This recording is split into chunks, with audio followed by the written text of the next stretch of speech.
జరగదంటే జరగదు. నువ్వు రారా ఇలాగా. బాబు గారు అర్థ సొమ్ము తక్కువైందని వెళ్ళి ఆపకండి. మా అమ్మాయి కాపురం పుట్టి సైకండి. రై ఈ మట్టుకు నువ్వు చేసుకుని వెళ్ళిపోతే నా డైలాగ్ ఆలకించి పెట్టరా. చెప్పు చెప్పు. ఓ 20 ఇచ్చి ఒళ్ళగా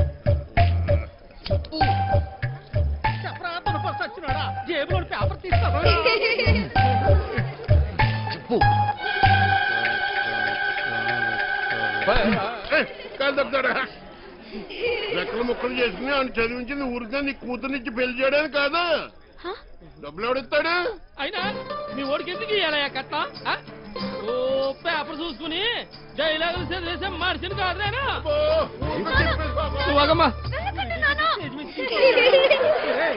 మధ్యన వెళ్ళిపోతావేట్రా? ఆపుకోలేక చచ్చిపోతాను బాబాయ్. మరి డైలాగ్ ఎవరు చెప్తాడ్రా?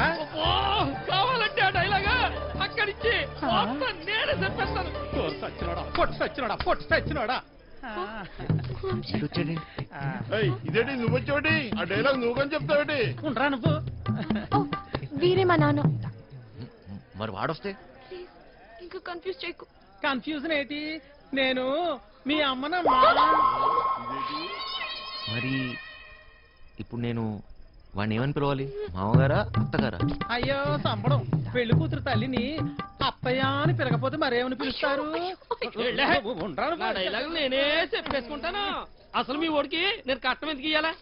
లేకపోతే మీ అమ్మాయిని చేసుకున్నాక గార్లు బూర్లు చీరలు నగలు ఇవన్నీ కొనాలంటే ఖర్చు కదండి. అబ్బో ఆ మాటకు వస్తే మా అమ్మాయి మీ ఇంటికి వస్తే తక్కువ పని చేస్తుందండి. ఇంటి పని, వంట పని, ఆ బట్టలు పని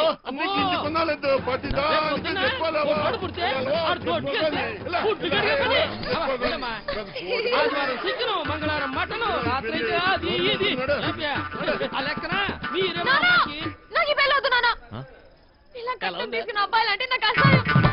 ఇలా కట్నం తీసుకుంటాడని నాకు ముందు తెలుసుంటే నేను ఈ పెళ్లికి ఎప్పుడు ఒప్పుకునేదాన్ని కాదు.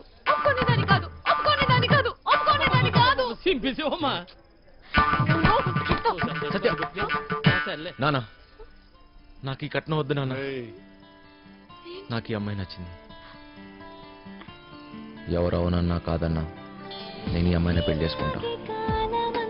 పంతులు గారు మంత్రాలు చదవండి. నీకు ఇష్టమేనా? మొత్తానికి బాగా మేనేజ్ చేసేసా. ఏం చూస్తున్నా? 3 వేసేనా?